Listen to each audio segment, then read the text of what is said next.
Lord Jesus, thank you for forgiving all my sin. Thank you, Lord Jesus, for your love, dying on the cross.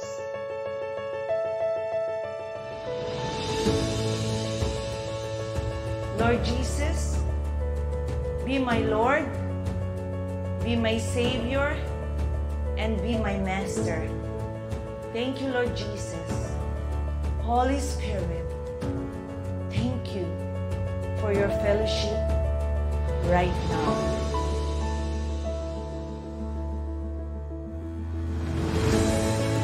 Because you are the God who create light and bring peace. You are the God who establish everything, Lord God. Protect every one of us. Make your face smile upon every one of us. Bless every one of us and keep us. May you lift up your countenance and give everyone your shalom. Please seal our prayer. The glory, honor, praises, power belongs to you before all time, now and forever. In Jesus' wonderful name, amen and amen. Praise the Lord.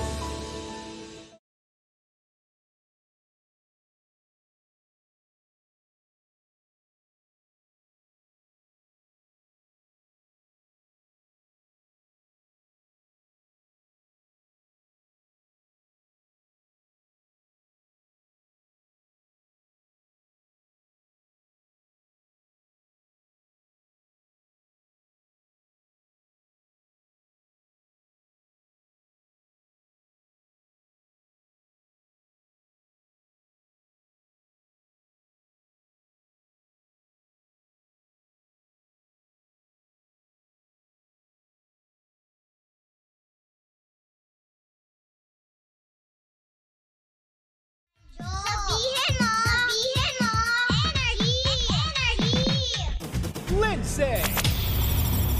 Lindsay. Good morning, Panga. Good morning. Baby Toby. Baby Toby. Good morning, Panga. Good morning.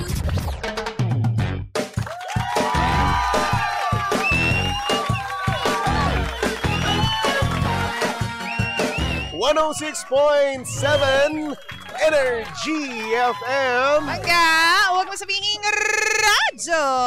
Sabihin mo. Ay, isang magandang morning sa lahat po ng mga nasa kakalsarahan na, Pangga. Ayan, at syempre good morning din naman sa mga papadrivers natin dyan. Hello, na talaga nga namang sweet lover. Hoy, sweet lover pa rin ba? Pero may kabit. Hoy, hindi. Wala sila, grabe ka naman. Wala. Good boy, good boy, good boy. Good boy. Pero ito ha, sa lahat po ng mga Pangga po natin na nandiyan na po sa kakalsada, mga nagbabaybay na po sa kahabaan at kaiklian ng ating mga kalsada, tingnan po natin kung nasa na po ba, may traffic po ba ngayon? Live na live and fresh na fresh mula sa MMDA Metro Base. Charlie, good morning!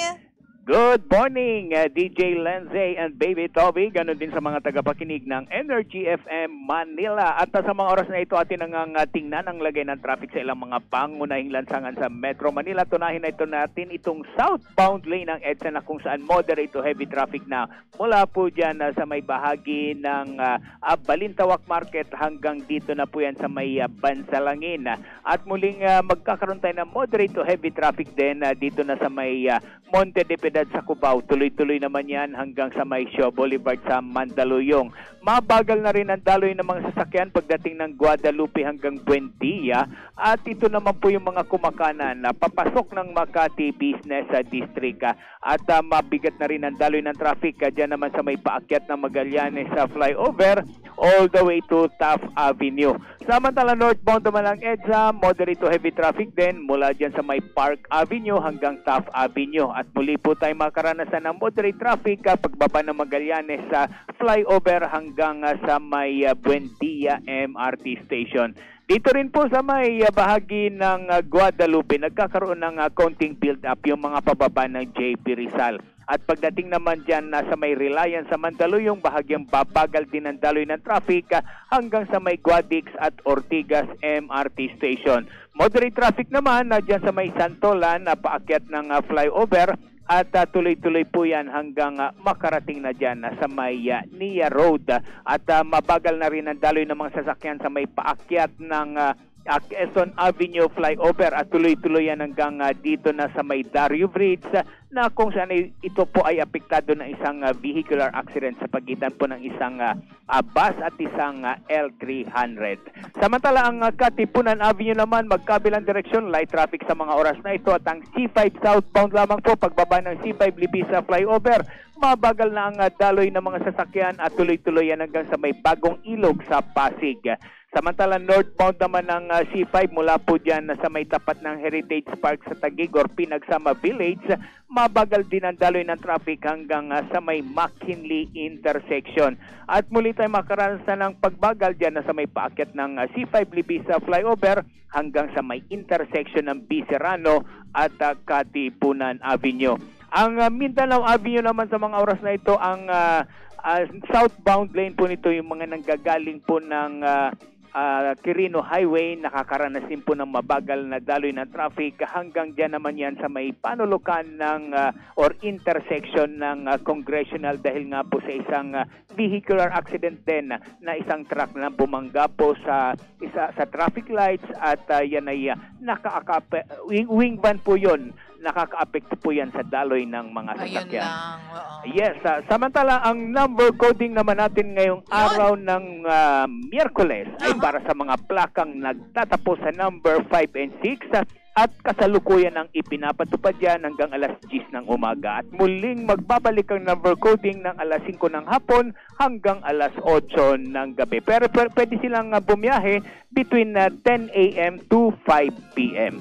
At para naman sa karagdagang mga traffic advisory at emergency assistance, maaari kayong tumawag sa ating MMDA hotline 136. Kaya muna ang ating traffic advisory sa oras na ito mula pa rin dito sa tanggapan ng MMDA Metro Base. Ako ang inyong gabay ng lansangan, Charlie Nosaris nag-uulat.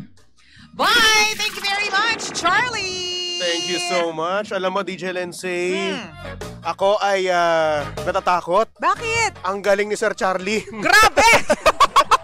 Baka mamaya, mawalan na ako ng trabaho dito. Aray Grabe. ko. Grabe ka naman sa part na yan. Alam mo si Charlie, kahapon pa yan, napakabait niya, napakabuting tao niya. Kasi talagang, syempre, kailangan natin yung MMDA para gabayan tayo sa kalsada. And he makes it seem na parang chill lang tayo dapat sa traffic. Oo, ganyan. dapat hindi tayo nagre-reach dapat dahil sa traffic na yan. Kasi yun yung pangunahin na talagang nag-trigger sa atin, sa rage natin. True. Traffic. Kaya parang yung boses ni Charlie sinasabi sa atin na mag-relax lang kayo, mag-chill lang kayo. Ito po ang daloy ng trapiko. Ganyan. Next time po, Sir Charlie, wag niyo po masyadong galingan. Nanganib po posisyon ko dito. Uy, grabe ka naman. Pero alam mo, speaking of chillax, mag-relax, habang nagre-relax kayo, naku, meron kaming i-splok sa inyo. Tama ka dyan, DJ Lensei. Uy, ano ba yan?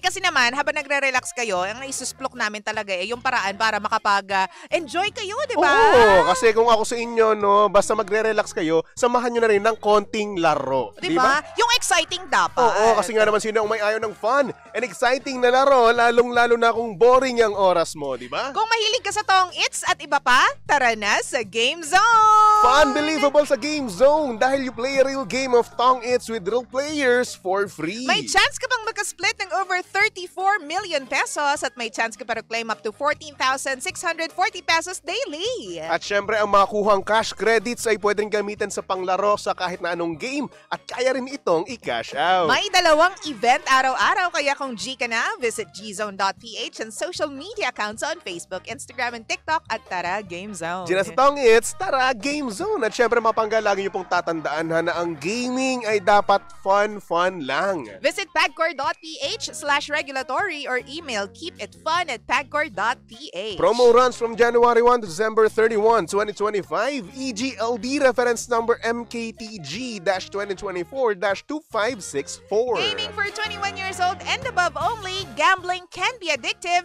Know when to stop.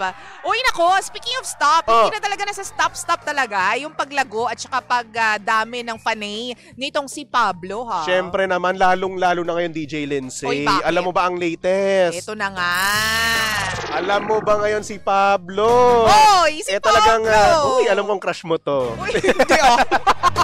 Pero talagang sa bagay, Yes. tagahanga ako. Tama ka dyan. At ako, isa na rin ako sa tagahanga niya, no? Oo. Kasi isipin mo, nitong mga nakaraan, talagang nga namang trending na trending ngayon si Pablo sa TikTok. Bakit sa nga? social media world, no? Chika mo na, dali! Kasi nga nag-upload, no, ang SB19 ng kanyang dance cover ng The Climb. Okay. Which is para sa akin, no, napaka-cute. Cute! Ang cute, ang galing at the same time. Cute. At ito nga ay umane, no, ng 1.7 million views. Grabe naman Yun lang si Pablo. naman po. Grabe, di ba? Si Pinuno. Oo, isipin mo, no, kung ako magsasayaw ng ganyan, no, DJ Lindsay, hindi ako aabot ng 1,000 views. Ay, grabe ka naman. Alam Hindi mo ko pa naman natatry. Ayoko nang subukin. Baka mamaya pagkumpara, alam mo, itong dance steps na to, no, ang simple lang eh. Di ba? Yung feeling mo, konting kembot lang, pero hindi. Sa aming mga matitigas yung katawan, Oo. matitigas ang bewang, hindi namin kaya yan. Alam mo, at saka si Pablo, ha, kilala siya kapag halimbawa nagsayaw siya, ang laging reaction ng mga tao is, ang angas naman nito. Di ba? Ang angas. Pero ngayon, iba. Cutie. Ang cute. With matching pangiti-ngiti pa, no? Oo. Kaya tingnan nyo yan, The Climb yan, na medyo remix yung kanta, no? Sinasayaw yan ni Pablo. Di ba? Oh, ayan, ang Hindi kasi cute, oh. simple lang kasi yung mga steps niyo. Taas-taas lang yung kamay, tapos kembot-kembot lang. Pag yun para sa akin, ang mukha kong tanga. Kembot on the air. Oo naman. Uy, ang sakit. Uy, charet. Pero ito pa, DJ Lensay, meron pa akong latest news. Oh, yan na yun. Oo, since sayo-sayo nga tong ating napag-uusapan, no? Uy, anak yun. Alam mo bang meron din pa akong nabalitaan, no? Ang dami mo namang baon. Oo naman, syempre, ang tagal kong nawala. Oo, sige, ano ba yan? Dito nga sa Shoot of Asia in the Philippines, no? Talagang si Sandara Park Oo. ay talagang, ayun, kumanta pa rin. Nagpasabog din. Nagpasabog ng in or out. Sa mga hindi po nakakaalam ha, mga panahon natin yan eh. Siyempre, alam mo naman, katandaan na tayo. In or out. Am I in or out? Am I in or out? So yun, kinanta niya yun, no, sa Mawa Arena na kung saan na talagang buong audience mismo, no, talagang alam na alam mismo yung kantang yon ni Sandara Park. Oh, di ba? Totoo Diba? naman yan. Sino ba naman talagang hindi makakalimot doon, di ba? Diba? Tumatak na mismo yan sa mga Pilipino, di ba? Oo, totoo yan. Matawag sa kanya, krung-krung, di ba? Krung-krung, pambansang krung-krung, ganyan. Ayun. Alam mo, meron nga ako isang article na nabasa before na talaga nagpapasalamat si Sandara kasi, alam mo yun, talagang noong pumunta siya dito, bata pa siya, tinry niya yung kanyang luck. Yes. Pero ngayon, matanda na siya, pero talagang ine-embrace pa din siya ng mga Pinoy. Diba? Kasi nga namang tatak Pinoy yun eh. Totoo. Star Circle Quest, diba? At saka, sobra namang fluent niya magtagalog kasi, Oo. Tsaka ang cute niya rin. Cute. Ang cute niya Hindi magsalita. tumatanda yung mukha niya. Tama. Diba? Parang kung ano yung itsura niyo nung dati pa, nung sa Star Circle Quest pa. Star Circle Quest. Yun pa rin yung itsura niya hanggang ngayon. Sa true ka dyan. Kasama niya dyan sina Hero Angeles, sina Joseph Pitangkol. Diba? Yung, ganun pa rin itsura ng mga yan. Ganyan pa rin sila. Ewan ko ba sa inyo? Nakakaloka. Samantalang ako, 28, mukha na akong matanda. Samantalang ako, 27, Hoy, wag kang sinungaling. Pero alam mo ha, tulad ng sinabi mo kanina off mic, si Sandara kasi talaga nag-introduce first ng K. Yes, ng pop culture Pop dito sa culture, sa Korean culture. Philippines, di ba? Yes. Sabihin na natin, ang pioneer talaga diyan no ng nagpasimula no ng K-pop group dito sa Pilipinas sa talagang nagustuhan talaga natin is 21. 21. Oo, Global 21. naman. Global naman siya. yan. Oo. Oo, and ayun hanggang sa nagkaroon na ng Big Bang Oo. at nagkasunod-sunod na hanggang ngayon yung Blackpink, di ba? BTS. BTS, Oo. di ba? Yan na sila yung parang nag-jump start kumbaga Oo. ng pagkahilig natin sa mga Korean songs. Oo, pero yun nga, bago natin isipin yung mga global superstars na yan, mga group na yan, meron tayong nag-iisang Sandara Park na nauna. Yes, tama ka dyan. Truly. Sandara Park, ang pambansang krung-krung Ang pambansang krong-krong. ng Pilipinas. Yes! Mahal ko Ang pangga ko. cute-cute niya. Diba? Cute-cute siya. Ay, naku, teka lang ha. Time check muna tayo, Baby Toby. Mga it's now 7:40 on the clock at syempre kasama nyo pa rin kalandian ng hot baby boy ng radyo. Walang iba kundi si Baby Toby. At ang nag-iisang girlfriend mo sa radio. My name is Lindsay. Kaya naman manatiling nakatutok lang dito sa number 106.7 Energy FM. Pangga, huwag mo sabihin radyo. Sabihin mo. At eto na for our next song. Here's a song from Samdara Park. Ay, ataray. Titled In or Out. Ayan. Para kay crush, in ba ako or out sa puso mo? Ay, sana in. In yan. In na natin yan. Please, ngayon na. Now na. Oo, wag mo Dali. lang basirin. Please naman, in na. Sa mga nagsusumba. Saktong-sakto. Galaw-galaw. Enjoy!